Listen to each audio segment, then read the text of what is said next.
ఇప్పుడు జ్ఞానం 6 వర్డ్స్ పట్టి అడిగినాండు అర్జునన్. దానిలో క్షేత్రజ్ఞం ఉడిచి జ్ఞానం అనే దాన్ని చెప్పుతా వచ్చారు 7వ శ్లోకాల్లో ఉండి. అమానిత్వం అదంబిత్వం అంటనేసి 7, 8, 9 ఈ 3 శ్లోకాలు మనకు మీరు గమనించి చూసినారంటే ఈ 3 శ్లోకం వచ్చి చిత్తశుద్ధికి మెయిన్ గా మనకు హెల్ప్ చేసిన అనేదాన్ని మన ఈ మెయిన్ గా అదాவது వాల్యూస్ ఒక ఈ వాల్యూస్ అంతా మన కడపిడిచంగా మనకు మనసులో ఆ அமைதி చిత్తశుద్ధి అనేది రాగద్వేషం అనేది లేకుండా పోను అది వచ్చి కొంచెంగా మరంజును అనేదాన్ని మనం పురించుకోవచ్చు. அடுத்து 10வது శ్లోకాల మయీచ పోన క్లాస్ లో చూసామిగా మయీచ అనన్య యోగేన భక్తి అవ్యభిచారిణి. దీని మూలంగా మనం వచ్చి చిత్త ఏకాగ్రత తనిమైలో ఉండప్పటికి ఆ వివిక్త దేశ సేవిత్వం అరతిర్ జన సంసతి ஜன சம்சதிட்ட சமூகம் மக்கள் கூட்டம் நின்ற உண்ட తావులంతా దల్లంతా నాట లేకుండా అమేదిగా తనీగా ఉండే ఆ దీనింతా మనం చెయ్యంగా మనకు చిత్త ఏకాగ్రత ఆ భక్తి అనేది చెయ్యంగా అవ్యభిచారిణి భక్తి అనగా అనన్య యోగ భక్తి వేరే దీని ఎంచకుండా అన్నిని ఆ ఒకటిగా ఎంచే ఆ తన్మయంతా వచ్చేప్పుడు మనకు చిత్త ఏకాగ్రత అనేది వచ్చును. అది చెయ్యంగానే చిత్త ఏకాగ్రత తనిమై ఇదంతా చెయ్యంగా ఆ టయాలనే ఈ మననం అనేది సుయ విచారం అనేది మన చేసిందుకు ఆరంభించుతాం. ఈ శ్రవణం వినంగా మన వచ్చి ఆ తన్మైలాని పురించుకోవచ్చు. ఒక్కొక్క వాల్యూ ఆ గుణాలనుடைய తన్మై ఏమి ఇప్పుడు మహాన్లుடைய సరితం ఇదింత చదవంగా మనకు వాళ్ళ ఆ గుణాలనుடைய తన్మై ఏమి దాన్ని ఎట్టా ఫాలో చేయాలి అనేది దాన్ని ఈ శ్రవణం మూలంగా మన పెద్దాలు చెప్పేదాన్ని పెట్టి మన వాచ్ చేసి అనగా ఆ శ్రవణం చేయంగా దాని ఉடைய ఆ తన్మైలు అన్ని మనకు పురించేందుకు ఆరంభించను. అనగా ఈ మన ఏకాగ్రత తనిఖ ఉండప్పుడు వివిక్త దేశ సేవిత్వం అనగా భక్తి చేసేప్పుడు ధ్యానం చేసేప్పుడు మనకు మన విచారం చెయ్యంగా ఆ మననం చెయ్యంగానే మనకు వచ్చి అది ఆ చిత్త ఏకాగ్రత చిత్త విశాలత అనేది తాని మనసు విశాలం అవేది ఒరుముఖపడేది. ఆ ఒరుముఖ పడంగానే మనకు వచ్చి ఆ సందేహాలన్నీ మనకు మన విచారం చెయ్యంగా మనకు ఉండే సందేహాలన్నీ నీంగిందుకు ఆరంభించును. అనగా அடுத்து అధ్యాత్మ జ్ఞాన నిత్యత్వం తత్వ జ్ఞానార్థ దర్శనం ని చూసాము. తత్వ జ్ఞానార్థ దర్శనం అనేప్పుడు ఈ తత్వాన్ని ఈ ఆత్మ జ్ఞానానుடைய పలన్ని మన దాని మన దర్శనం అంటే దాని చూసేది అంటే ఏమర్థం మన ఆ బలాన్ని ఇదంతా బలం వచ్చును అనేదాన్ని మన అనుభవించంగా ఆ దీని మనకు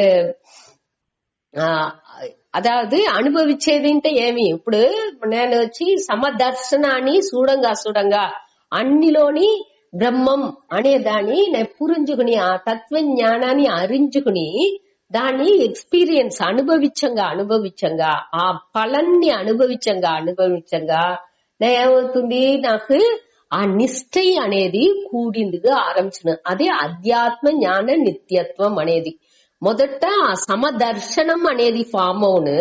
ఆ ఫలం వచ్చి సమదర్శనం అన్నిలో ఆ చిత్త విశాలత అవంగా ఎక్స్పాన్షన్ అవంగా అన్నిని బ్రహ్మంగా చూసిందిగా ఆరంభించుతును. అనగా అది చూడంగా నాకు వచ్చి ఆ అధ్యాత్మ జ్ఞానం అంటే ఈ ఆత్మ విషయాన్ని పట్టియ సంబంధமான దీని పట్టియ దానిలో నిలై పెరేది అనేది ఆత్మనిష్టై అనేది కైకూడును. దానే మన నిధిధ్యాసనం అటాడిసింత చెప్పేము. ఆ దీనిని మన పురించుకోలే. ఇది అన్నినేని ఏతత్ జ్ఞానం ఇది ప్రోక్తం. ఇది అన్నినేని జ్ఞానం అటానిసి చెప్పారు. దేనికోసం దీని జ్ఞానం మాట్లాడారు? ఇదింతా ఎట్టా జ్ఞానం అవును అంటే ఇది వచ్చి జ్ఞాన సాధనలు. ఈ సాధనలు చేసేప్పుడు జ్ఞానం అడంచేదానికి ఉండే తగుదిలు మనకు వచ్చితుంది. ఆ తగుది మన ఏర్కనవి చెప్పినామిక. ఒక మెడిసిన్, ఒక మందు తినాలంట పథ్యం అనేది ఉండాలి. ఆ పథ్యం ఉండాలి, మందుని తినాలి. రెండు ఉంటేనే ఆ డిసీజ్ నోయ్ అనేది విలగును. అదే మరి ఈ 19, 20 ఇది చెప్పినారు, 20 గుణాలు. దానిలో మొదటి 19 వచ్చి పథ్యం అనగా ఆ నిష్ఠై అనేది అధ్యాత్మ జ్ఞాన నిత్యత్వం అనేది వచ్చి దానిలో నిష్ఠై నిలబడేది. అది వచ్చి మందు. ఈ తగుదిలు రాంగా దానిలో నిలబడేది అనేది మనకు ఈజీగా వచ్చును. అదే ఇక్కడ చెప్పారు. పథ్యాన్ని మందుని సేరి ఉండాలి అనేదాన్ని ఇక్కడ అర్థపడతారు. సరే, దీని వరకు చూసాము. దీనిలో వచ్చి ఇంకొకటి ఏమింటే ఇది అన్ని నేను మనకు దీనికి அடுத்து ఈ జ్ఞానం చెప్పిన దీనిలో ఇంకొక వర్డ్ వేసింది. జ్ఞానం ఇది ప్రోక్తం అజ్ఞానం యత్ అతః అన్యత అట అనేసి ఒక పార్ట్ ఉంది, కడేసి పార్ట్. ఆ శ్లోకాల 11வது శ్లోకాలు.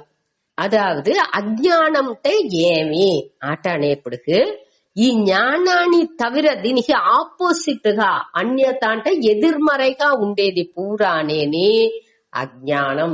ఇవాళ దాకా చూసింది జ్ఞానం, దానికి ఆపోజిట్ గా ఏమే ఉందో అதாவது అమానిత్వం చూసాము. దానికి ఆపోజిట్ ఏమి? మానిత్వం. అదే మరి అదంబిత్వం చూసాము, దానికి ఆపోజిట్ దంబిత్వం. ఇట దానికి ఆపోజిట్ ఎదురుగా ఉండేది పూరం అజ్ఞానం. దేనికి ఈ అజ్ఞాన అనే దాన్ని చెప్పారంటే మన వచ్చి స్వామి దయానంద చెప్పేప్పటికి ఈ అజ్ఞానం అనేదాన్ని మన పురుంజుకునేప్పుడు దాన్ని మన నీకాల అనేదాన్ని మన ఎత్తుకోవాలి. అదావదు అమానిత్వం అనేదాన్ని క్లియరా పురుంజుకుని ఆ వాల్యూని మన పురుంజుకుని అది మనకు రావలేని మనం ఎంచేము. మొదట మనతో ఏది ఉంది అనేది నెగటివ్ గా ఉండేదాన్ని నీకాలే అనేది కూడా మనకు తెలాలే. అజ్ఞానంగా ఉండేదాన్ని నీకాలే, జ్ఞానాన్ని ఎత్తుకు రావాలే, జ్ఞాన యోగ్యతని ఎత్తుకు రావాలే. జ్ఞాన అయోగ్యం తగుది లేని మన జ్ఞానాన్ని పొయ్యేదానికి మనకు ఏదేది తడైగా ఉందో, తడై ఏది? ఈ అజ్ఞాననే, ఈ మానిత్వం, దంభిత్వం, హింసై ఇటాగింత అని మనకు తడైలుగా ఉండేది. ఆ తడైలిని మన నీకంగా ఆటోమేటిక్ దాన్ని మన చెప్పారు నాయితీ అనేసి మోట మన నీకాల నెగటివిటీ మనకు ఏకపట్టేది ఉంది. ఆ దీని అన్ని మన నీకంగా గమనించి నీకంగా మనకు ఆ ఆత్మ జ్ఞానము, ఆత్మ అనేది అది ఏర్కనవే అదిగానే మనం ఉండేదాని నుంచి అది మనకు రోగ్గా ఉండేదాన్ని మన పురించుకోవచ్చు. అదిగానే మనం ఉంటాము అనేదాన్ని మన పురించుకోవచ్చు. ఆ అజ్ఞానం అనేది ఈ జ్ఞానానికి ఎదుర్మறைగా ఉండేది అనేదాన్ని ఇక్కడ చెప్పారు. ఎత్ అతహ ఎత్ అతహ అంటే ఇదిలిருந்து ఎదు అన్యత వేరానదో అది అజ్ఞానం. అది అనే దానికి వార్త ఇక్కడ లేదు. తత్ అజ్ఞానం అనేది మన చేర్చవచ్చు. இவற்றிலிருந்து வேறானது அஜ்ஞானம். இவற்றிலிருந்து అనేది அத்தக எது அந்யதா எது வேறானதோ, இவற்றிலிருந்து எது వేరానదో అది అజ్ఞానం అటానిసి మనం పురుంచుకోవాలి. ఈ జ్ఞానాలోని 20 గుణాలు చెప్పినారు. ఇక దానికి ఆపోజిట్ గా ఉండేది పూరా అజ్ఞానం చెప్పాము. ఆ అజ్ఞానాన్ని ఆ నెగటివ్ గా ఉండేదాన్ని పూరా మన నీకాల అనేదాన్ని మన పురించుకోవాలి. ఈ మెచ్యూరిటీ, ఈ పక్వం మనసునుடைய భావనలే ఇది పూరానేని.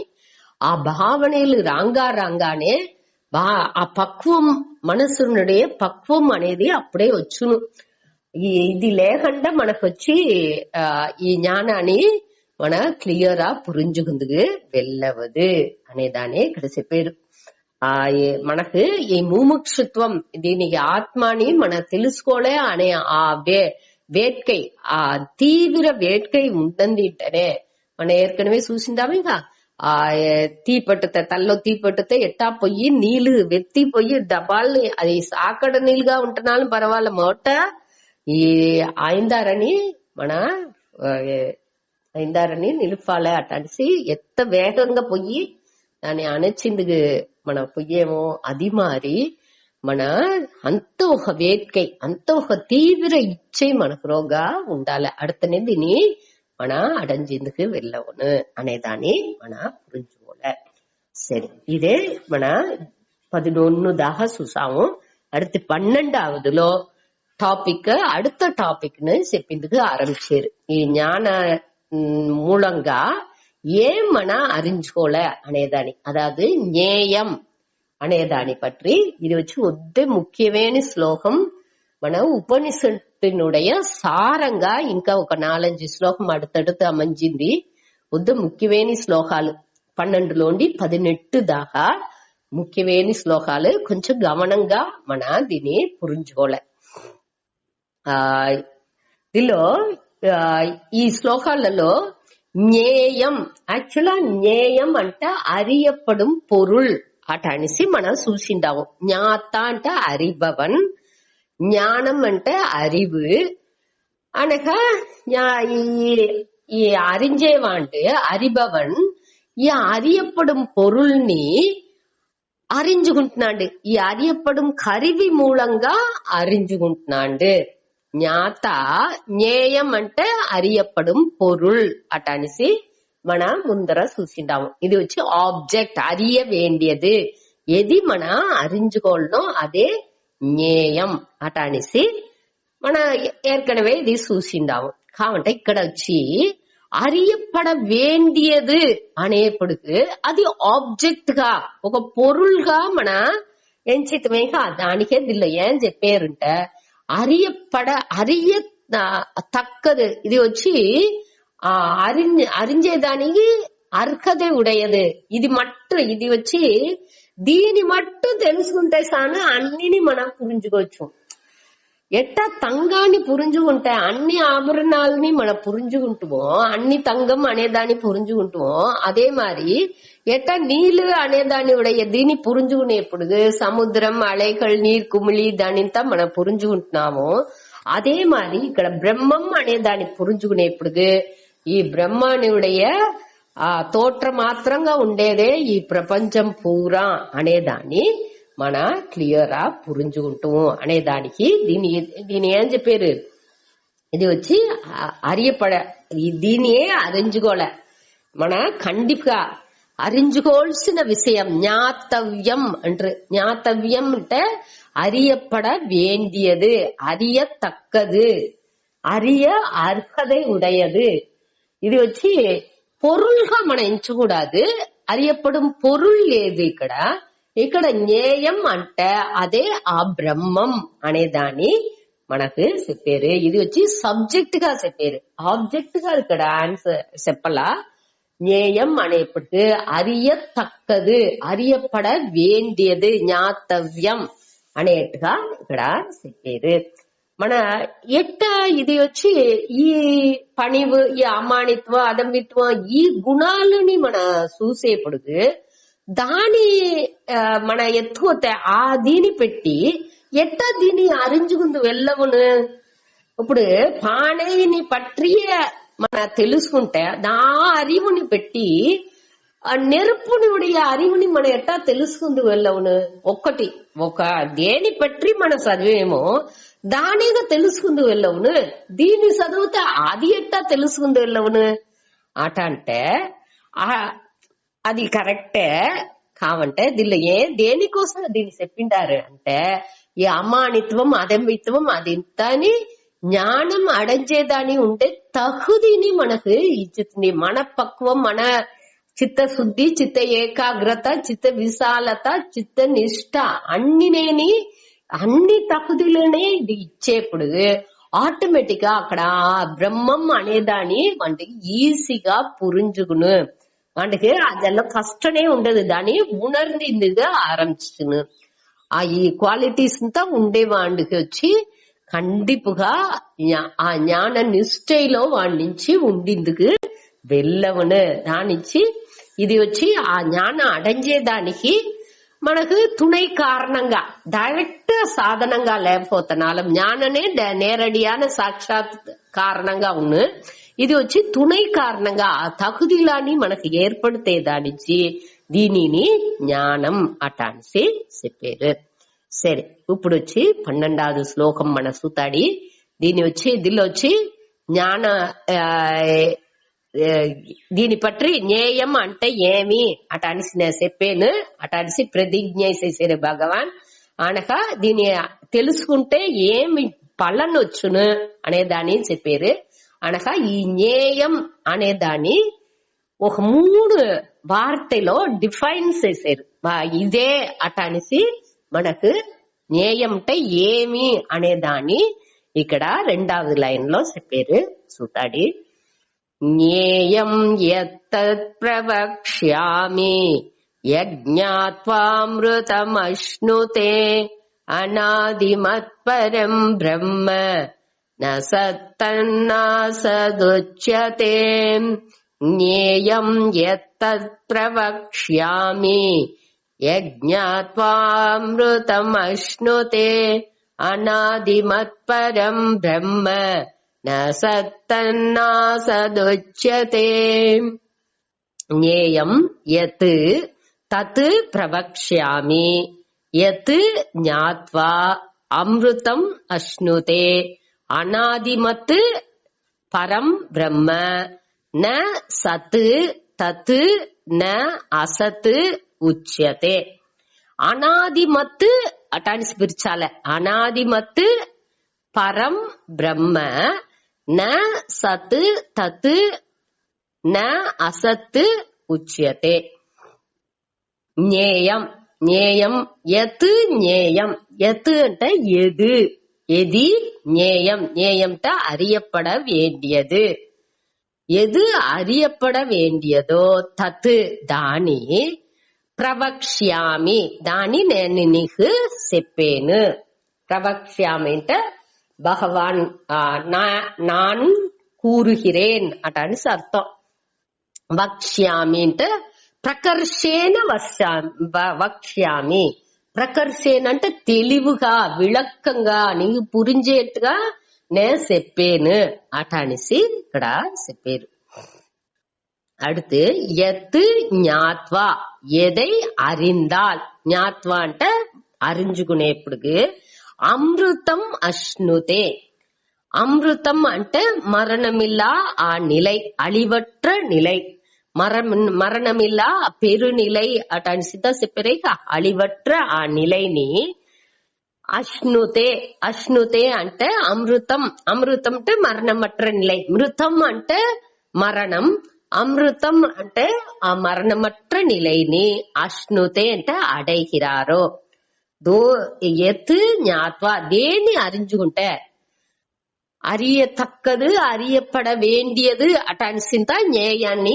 చెప్పినాము దేన్ని அறிஞ்சுకుంటే ఆ అమృతం ఆ అమృతత్వాన్ని అడంజుతారో అమృతత్వం అంటే మరణమற்ற ఆ నిலைని అశ్నుతే అంటే అడంజుతురో అడంజుతున్నో అనేది వచ్చి మన ఉడర్ந்துతురో పురించుకుంటారో అనేదే మన ఎత్తుకోలే అడంజేది అంటే మన పొయ్యి అడంజే వైకుంఠం కైలాసం మరి పొయ్యి అడంజేది లేదు దీన్ని మన పురించుకుంటున్నాము జ్ఞానంతో ఈ బ్రహ్మాన్ని పురించుకుంటున్నాము దానిచి దీని అడైదల్ అనే దాన్ని మన అడైదల్ అనే తావళ పూర్వం అరిదల్ అనే అర్థాన్ని మన ఎత్తుకోలే సరే ఇప్పుడు మొదటి లయంలో அறியப்படுவது జ్ఞేయం అంటే அறியப்படுவது ஞான யோగ్యం అదావదు ఈ జ్ఞానాన్ని அறிஞ்சுకునే దానికి ఉండే ఆ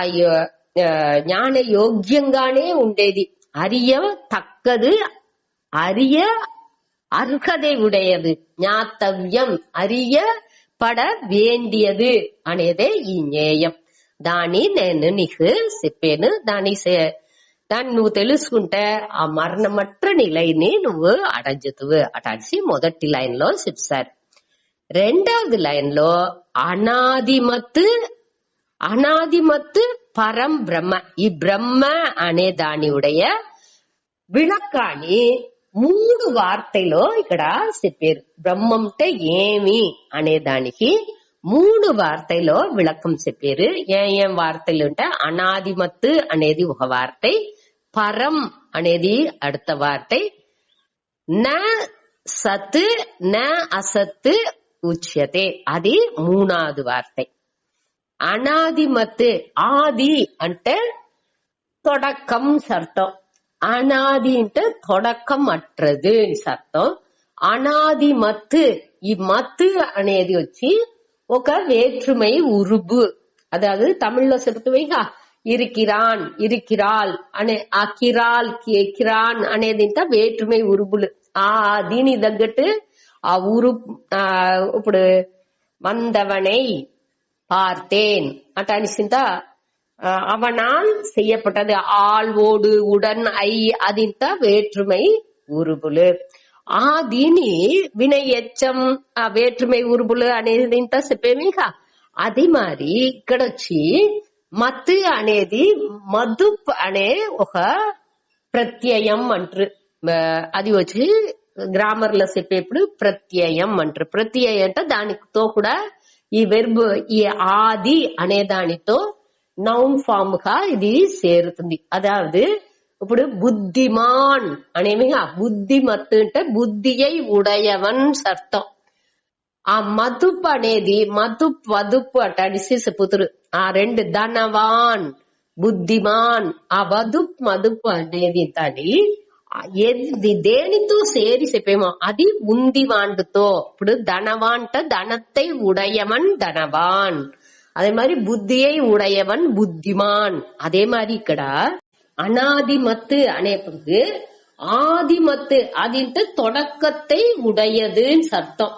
ఎట ధనవాన్ అనేది ధనத்தை ఉడయవన్ ధనవాన్ అనేట తొడకத்தை ఉడయవన్ అనేదానికి తొడకం ఉడయవన్ అనేవిగా అదే ఆదిమత్.